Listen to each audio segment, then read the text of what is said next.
And a big hello and welcome to VLGA Connect, and it's time for the Newsroom segment with Kathryn Arndt, the CEO of the VLGA. Lovely to see you, Kathryn. Nice to see you too, Chris. We haven't caught up for a while. Newsroom's been a little bit, missing in action for a couple of weeks. I think, lockdown on, lockdown off, all those things have sort of upset the apple cart a bit, haven't they? But we're still here and we're still plugging away, and we're up to episode 199 as of this one. Stay tuned for episode 200, I say. A big celebration in order. What are we going to do? The world is our oyster. I think we have 18 months of rich data and interviews and panel discussions to reflect on. We Very have true. The innovation of John Lloyd Fillingham to help make it something that looks a little bit more special than usual. So I'm really looking forward to episode 200. No pressure, JLF, but I know he'll come up with something. He did some great work on the last governance update, I have to tell you, because we were doing words of the day from the dictionary. Words like, I know you like this one, flummoxed and gobsmacked. Yes, I saw that. Right for, taking a couple of weeks leave and just letting you and Steve and JLF just do whatever it is that you want to do. Indeed. But, be honest, that's going to happen anyway. Yeah, well, that's true. I mean, I have no control over it. Who am I kidding? Now, we just happen to be recording this episode on Census Night. Are you all set to do your census, or have you, like me, already done it? No, look, I haven't done it. I was saving it for tonight, but very much looking forward to doing that. And as we should all be completing that very important, census, because it feeds into so many things. And in particular, when we look at the work of the local government sector and the services that we deliver through local government, it's a critical input to that as well. So please, everyone should be out there getting ready to do that if they haven't already. I was hearing this morning another angle on it that had never really occurred to me, but in light of last week being National Homelessness Week, the suggestion, the strong suggestion that, if someone's couch surfing, staying in someone's home, but it's not their permanent place of residence, or in these cases, if they don't have a permanent presence, that's really important that they put none as their normal place of abode, because that helps get the right statistics so that the right services can be matched to the problem. Oh, look, exactly. We have to capture that data somehow. So please, encourage anyone who is in that situation to complete the census, and also, tick none, as you said. And of course, in so many parts of Australia at the moment, there won't be visitors to homes because it's not allowed under the restrictions that are in place for COVID lockdowns, including Greater Melbourne now. Regional Victoria has been released from the restrictions, but you still can't have visitors to your home. So that's probably a first for Census Night. It would be. I think people probably had census parties in the past, and of course, we can't do that. And our thoughts go out to New South Wales at the moment. They really do appear to be struggling to keep the situation under control. Of course, we don't know what's going to happen in Victoria and in Greater Melbourne. We still have quite a few active cases out in the community, and I understand the state government will be wanting to see those very close to zero before they look at relaxing any restrictions here. So it might. Yep, we are all in lockdown. So I know you're fully vaccinated. I'm fully vaccinated. There's a real increase, I think, in the messaging around the importance of vaccination, because people have started to realise it's the only way out of this thing with any sort of certainty. Did you notice that Melbourne City Council's running a competition to encourage people to get vaccinated, to go into draws to win prizes? Yes, I did see that. That was quite an interesting story, offering what I understand to be $100,000 worth of prizes. So 10 $5,000 Melbourne Experience packages are up for grab through a 2-week radio campaign, with a further $1,000 daily prize on offer for every day for the next 6 weeks. So again, just encouraging and celebrating those people who have been vaccinated. Yeah, so there's been quite a bit of discussion around, the merits or otherwise of incentivising the vaccination program. It'll be interesting to see how this goes. Doesn't quite match what the Mayor of Moscow did a month or two ago. Did you see that one? No, I didn't. Tell me, Chris, what was that? He offered, I think it was for 5 weeks, but basically it was a weekly draw to win a car if you got vaccinated. Yeah. So there's a real example of incentivising the vaccination program. Yeah. And of course, there's been a little bit of discussion and debate about this, hasn't there? After the federal opposition leader came out and was offering it was an incentive, wasn't it? A payment of $300 Yes. if people were vaccinated, and that has been met with some criticism, of course.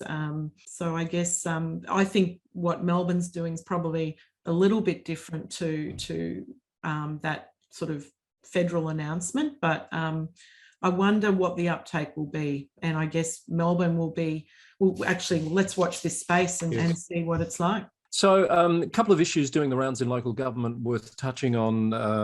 Kathryn, I know there's a lot of thought and consideration into a proposal to exempt social housing projects, particularly Victorian government social housing projects, from paying rates. Are you across this? Yes, look, I did see that announcement. In particular, the MAV released a statement in the last couple of days expressing some concern. They've done some analysis of that with FinPro, and I think estimate the costs to the sector per annum to be around, was it $1.3 million? Did I read that? Oh, much more.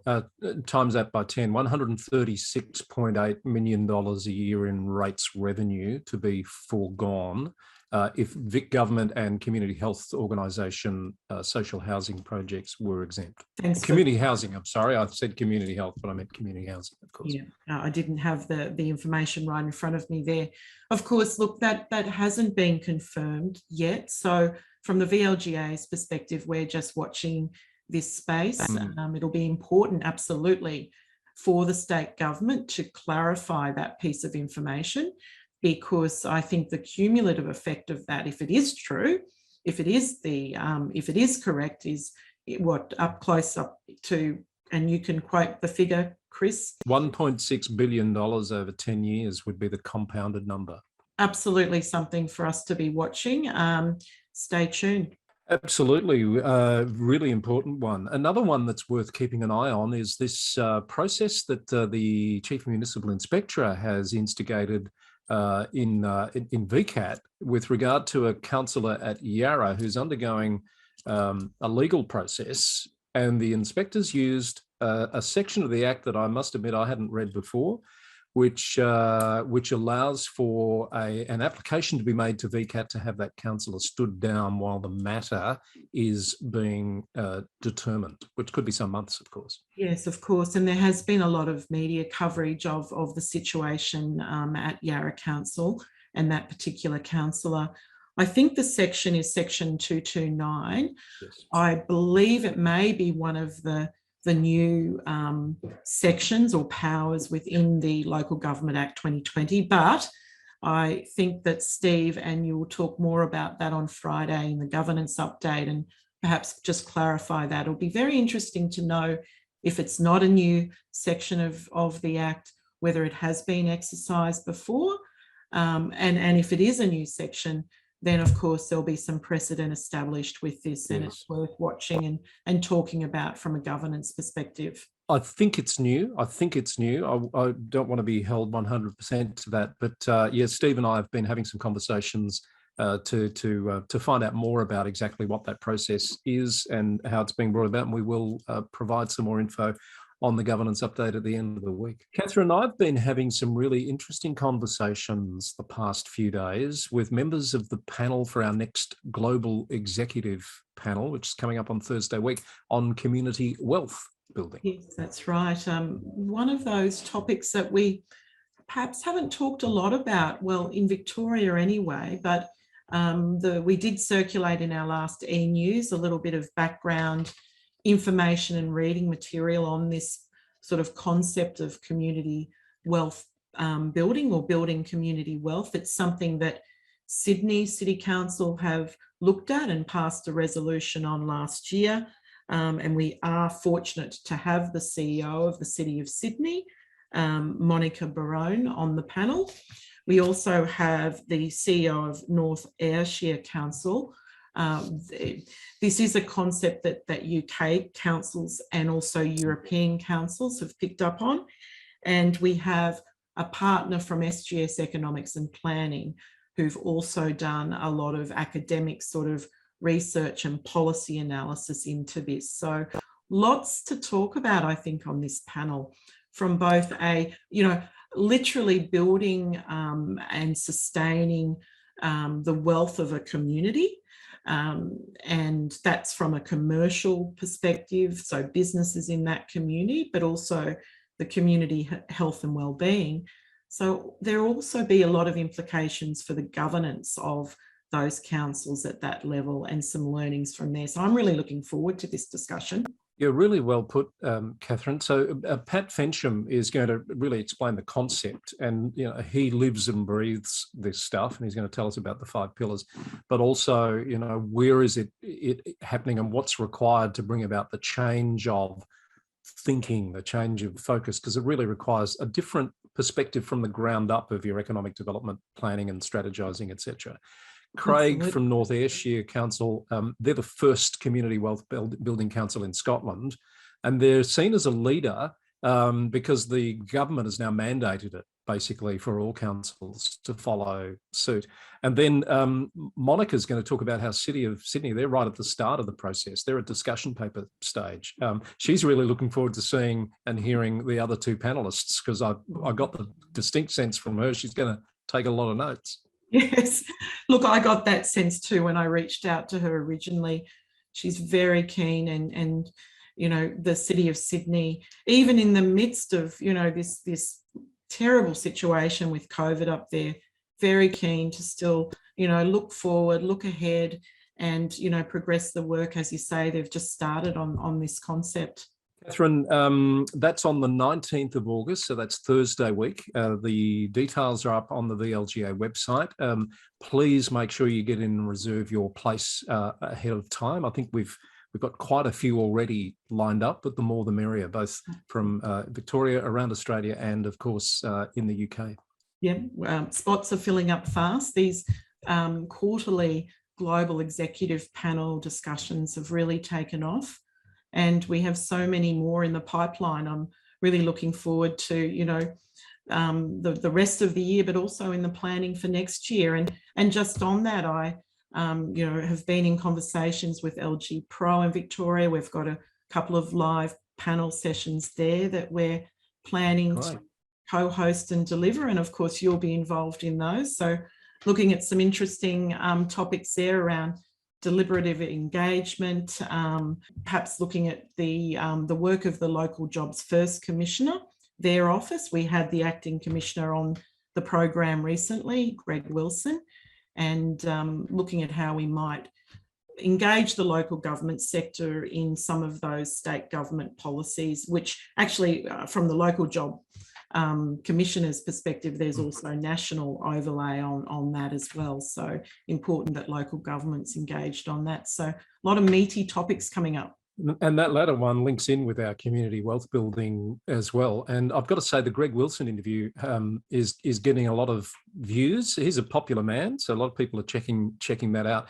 And we did some numbers this morning, Kathryn, on all of the VLGA Connect YouTube views and podcast downloads, and we're nearly at 5,000 in total just for this calendar year, which I reckon, we're punching above our weight. Oh, look, we are. That's just extraordinary. But I'm just so pleased that the program is adding value and having that uptake out there. And I mean, that was exactly what it was designed to do. And I'm just delighted that the VLGA is able to support the sector, but also other stakeholders who have an interest in the local government sector. And of course, our viewers extend beyond Victoria. They're interstate, they're also globally now. And it's just so important in an environment that we find ourselves in now, that it's probably going to continue into the future, that we do progress through partnerships and collaborations, and in working together and in sharing the stories and bringing the right people to the table, we can move forward. And, that's the purpose of VLGA Connect. Excellent. Well said. We'll probably talk more about that on our 200th episode, which will be a bit of a trip down reflection way, I think. That's about all we have for this week, Kathryn. Thank you. You better head off and sort out your census. Absolutely. I better get right to it. Good to catch up, Chris, and I'll talk to you soon. Thanks, Kathryn. Kathryn Arndt, CEO of the VLGA, with us for our newsroom segment here on VLGA Connect.